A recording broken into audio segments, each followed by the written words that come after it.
일부 챗GPT에게 정답만 묻고 계신가요? AI 연구소입니다. 문제 하나를 보자마자 챗GPT에게 정답부터 물어본다면 공부가 더 잘 될까요? 답은 빨리 얻을 수 있습니다. 하지만 내가 정말 이해했는지는 다른 문제입니다. 오늘은 챗GPT를 정답을 알려주는 기계가 아니라 개인 과외 선생님처럼 사용하는 방법을 알려드리겠습니다. 나이가 많아도 상관없습니다. 학생이 아니어도 됩니다. 새로운 컴퓨터 프로그램을 배우고 싶은 사람, 영어를 다시 공부하고 싶은 사람, 자격증에 도전하는 사람, 평소 궁금했던 분야를 공부하고 싶은 사람도 활용할 수 있습니다. 첫 번째 방법은 어려운 내용을 쉽게 설명받는 것입니다.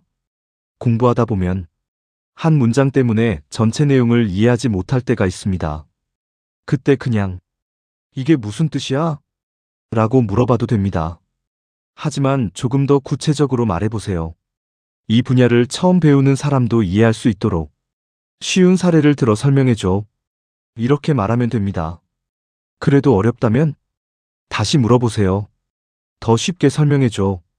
그래도 어렵다면 일상생활에 비유해서 설명해줘. 라고 하면 됩니다. AI에게 같은 내용을 몇 번 물어본다고 눈치 볼 필요는 없습니다. 이것이 AI를 공부에 활용할 때 큰 장점입니다. 2부 긴 내용을 먼저 구조로 이해하기. 두 번째 방법은 요약입니다. 책이나 긴 자료를 펼쳤는데 내용이 너무 많으면 시작부터 부담스럽습니다. 그럴 때 전체 내용을 먼저 파악해 보세요. 예를 들어 이 내용에서 반드시 알아야 할 핵심 5가지만 정리해줘 라고 요청합니다. 그러면 큰 틀을 먼저 이해할 수 있습니다. 큰 틀을 알고 세부 내용을 공부하면 어디에 어떤 내용이 있는지 파악하기 쉬워집니다. 여기서 조심할 점도 있습니다. 요약만 읽고 공부를 끝내면 안 됩니다. AI는 중요한 내용을 빼먹을 수도 있고 잘못 설명할 수도 있습니다. 특히 시험이나 전문적인 공부라면 원래 교재와 공식 자료를 함께 봐야 합니다. AI 요약은 공부를 대신하는 것이 아니라 공부를 시작하기 쉽게 만들어주는 도구입니다. 3부 챗GPT를 문제 출제자로 사용하기. 세 번째 방법은 정말 유용합니다. 챗GPT에게 문제를 만들어 달라고 해보세요. 예를 들어 어떤 내용을 공부한 뒤 방금 공부한 내용으로 객관식 문제 5개를 만들어줘. 정답은 내가 먼저 답한 뒤 알려줘. 라고 요청합니다. AI가 문제를 냅니다. 나는 직접 답합니다. 틀렸다면 이렇게 물어봅니다. 내가 왜 틀렸는지 쉽게 설명해줘. 이렇게 하면 내가 아는 부분과 모르는 부분을 구분할 수 있습니다. 공부할 때 가장 위험한 순간은 읽고 나서 모두 이해했다고 착각하는 것입니다. 문제를 풀어보면 실제로 이해했는지 금방 알 수 있습니다. 4부 나만의 학습 계획 만들기. 네 번째 방법은 학습 계획입니다. 무언가 새로 배우려고 하면 첫 번째 고민이 생깁니다. 도대체 어디서부터 시작하지? 예를 들어 챗GPT를 처음 배우는 사람이라면 이렇게 질문해 볼 수 있습니다. 나는 챗GPT를 처음 사용하는 초보자야. 하루 30분씩 공부할 수 있어. 2주 동안 기초부터 배울 수 있는 학습 계획을 만들어줘. 그러면 하루 단위 계획을 제안받을 수 있습니다. 그런데 AI가 만든 계획이 너무 어렵거나 많다면 그대로 따라갈 필요가 없습니다. 내용을 절반으로 줄여줘. 라고 해도 됩니다. 공부 계획은 AI가 정하는 것이 아니라 내 생활에 맞아야 합니다. AI는 계획을 만들어주는 보조도구입니다. 5부 외국어 공부에 사용하는 방법. 5번째는 외국어입니다. 영어 공부를 예로 들어보겠습니다. 책에 있는 문장만 외우는 것이 아니라 내가 실제로 사용할 상황을 만들어 볼 수 있습니다. 예를 들어 해외여행 중 식당에서 사용할 수 있는 쉬운 영어 문장 10개를 만들어줘. 라고 할 수 있습니다. 이번에는 내가 영어로 문장을 하나 써봅니다. 그리고 이 문장이 자연스러운지 확인해줘. 틀린 부분이 있다면 왜 틀렸는지도 쉽게 설명해줘. 라고 합니다. 이렇게 하면 단순 번역기가 아니라 문장을 연습하는 도구로 사용할 수 있습니다.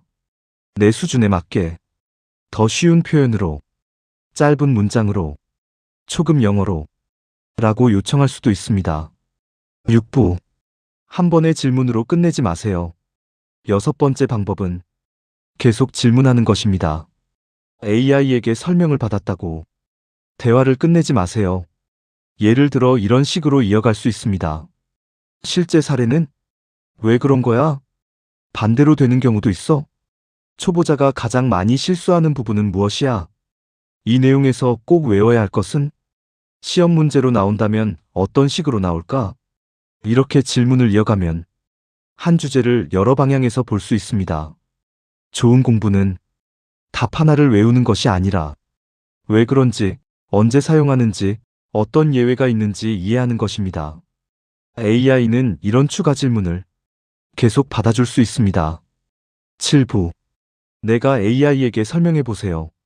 7번째는 조금 반대 방식입니다.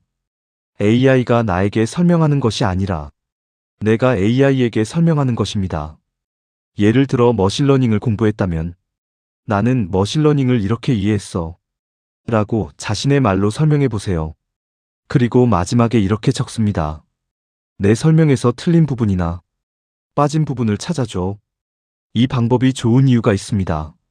사람은 자신이 정말 이해한 내용만 자신의 말로 설명할 수 있기 때문입니다. 설명하다 막히는 부분이 있다면 그 부분이 아직 부족한 것입니다. AI에게 다시 설명을 요청하면 됩니다. 이렇게 배우고, 설명하고, 확인하고, 다시 배우는 과정을 반복할 수 있습니다. 8부. AI는 답안지가 아니라 선생님처럼 사용하세요. 오늘 말씀드린 7가지를 다시 정리해 보겠습니다. 첫 번째, 어려운 내용을 쉽게 설명받습니다. 두 번째, 긴 내용을 핵심만 요약합니다. 세 번째, AI에게 문제를 만들어 달라고 합니다. 네 번째, 나에게 맞는 학습 계획을 만듭니다. 다섯 번째, 외국어 연습에 사용합니다. 여섯 번째, 한 번의 질문에서 끝내지 않고 계속 질문합니다. 일곱 번째, 내가 직접 설명하고 AI에게 확인받습니다. 그런데 이 모든 것보다 중요한 원칙이 하나 있습니다. AI에게 정답부터 달라고 하지 않는 것입니다. 문제가 나오자마자 답 알려줘 라고 하면 쉽고 빠릅니다. 하지만 공부는 되지 않을 수 있습니다. 대신 이렇게 말해보세요. 정답은 말하지 말고 내가 풀 수 있도록 첫 번째 힌트만 줘. 정말 좋은 질문입니다. 첫 힌트를 보고도 모르겠다면 두 번째 힌트를 달라고 하면 됩니다. 내가 최대한 생각한 뒤 마지막에 답을 확인하는 것입니다.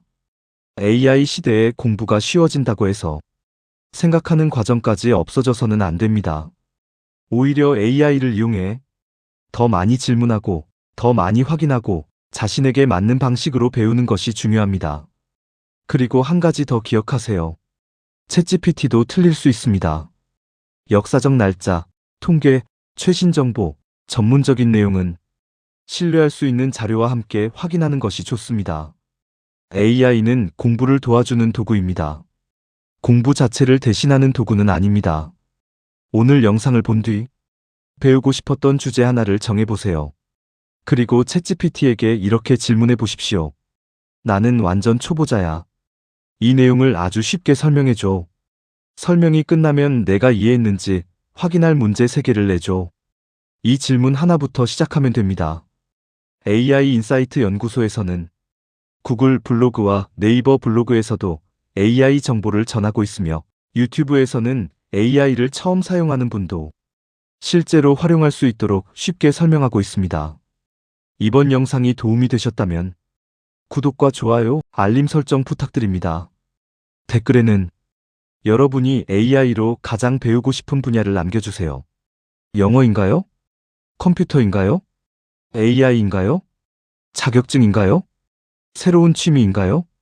다음 영상에서도 생활에 바로 사용할 수 있는 AI 활용법으로 찾아뵙겠습니다. AI 인사이트 연구소였습니다. 감사합니다.